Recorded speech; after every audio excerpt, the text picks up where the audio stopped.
Hey learner, this is Nilesh Borate. So in this video, we are going to see what are the different operators in a Kotlin. So operators are a special symbol that carry out operations on operands. Operands means that the variables and the values. So let's see the category wise. The first one is that the arithmetic operator. So see, these are the some arithmetic operators: plus, addition, and when your type is that the string, then it is used for the concatenation. Then minus for the subtraction, star for multiplication, divide for this is division, and the modulo division. Okay, so it is like the other programming language C, C++ and Java. So next, see second, relational operator. So this shows the relation and compares between the operands. So these are the some relational operators. See, this is the greater than, less than, greater than equal, less than equal, equal, not equal. So the result of a relational operator is in Boolean, true or the false, and mostly they are used in some conditional statements like if, for, while. The next, see the assignment operator. So most popular assignment operator is that the equal sign. It is used to assign a value to another variable. There are some additional assignment operators, see plus equal. So plus equal means that, for example, a plus equal b means that a equal to a plus b. Like this way, similarly, minus equal, star equal, divide equal, mod equal. So like this way, this assignment operator will work. Then unary operator. So it is used with only single operand. So see the list of a unary operator. So plus, this is unary plus. It is used to represent the positive number, means that only plus 5 means that this is positive 5 number. Similarly, unary minus, so they indicate the negative number. So minus 5 means that the negative 5 number. Then plus plus, which is incremented by 1, minus minus decrement by 1, and not. Here they change the condition true to false and false to true. Next, logical operator. So it is used to check the condition between the two operands. So this is and. So they return if both the conditions are true. Then or they return if any one conditions are true, and not. They return the complement of expressions, means that they convert the reverse result, that is if the condition is true then they return false, otherwise they return true. Then see the bitwise operator. So in Kotlin there is not any special bitwise operator. Bitwise operation is done using the name function. So used are same to other programming language, but here only symbols are converted into the words. See, SHL means that shift left, then SHR shift right, then USHR unsigned shift right, and this is a bitwise and, bitwise or, XOR, and I and V bitwise inverse. So these are the some bitwise operations. So all of these operators are similar to the C, C++ and the Java programming language. So here we not waste here time to describing the each symbol. So on this video description here, I mention one link of a C programming operators. So if you want to know the detailed description about this operator, then click on that link and see the use of that operators. So here we proceed to next section. So next section is that here how to accept one input from keyboard. So next section is that the input output, Kotlin input output. So we have already know that the Kotlin output statement or the expression, here we use the println function to print the result on output.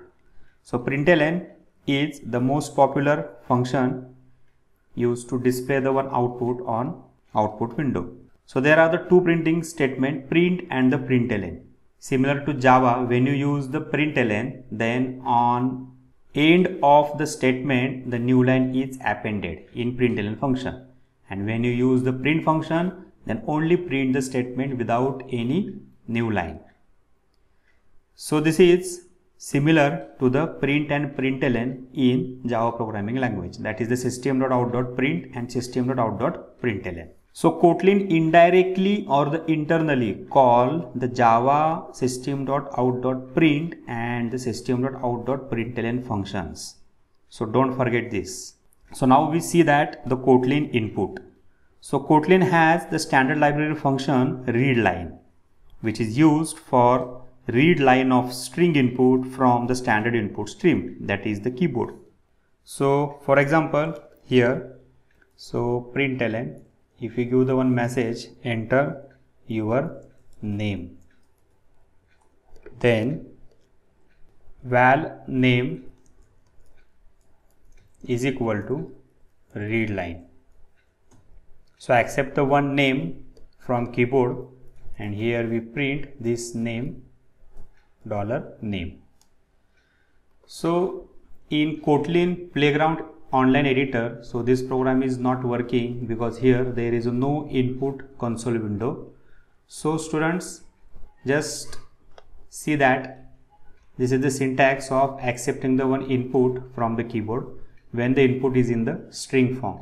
So if you want to convert this string into integer, then like Java, here we use the integer. So see here, var aim : int. So if you want to accept the input from integer, then like Java, here use integer dot parseInt and pass here the read line. So this input is converted into this integer type, and here we accept this easily. So like parseInt or the value of function, you can easily convert one type to another type.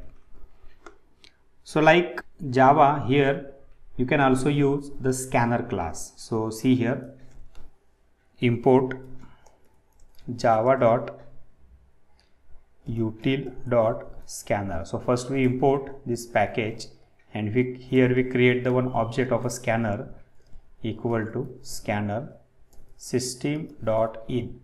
So see here, this is an error for the in. So here we use this symbol.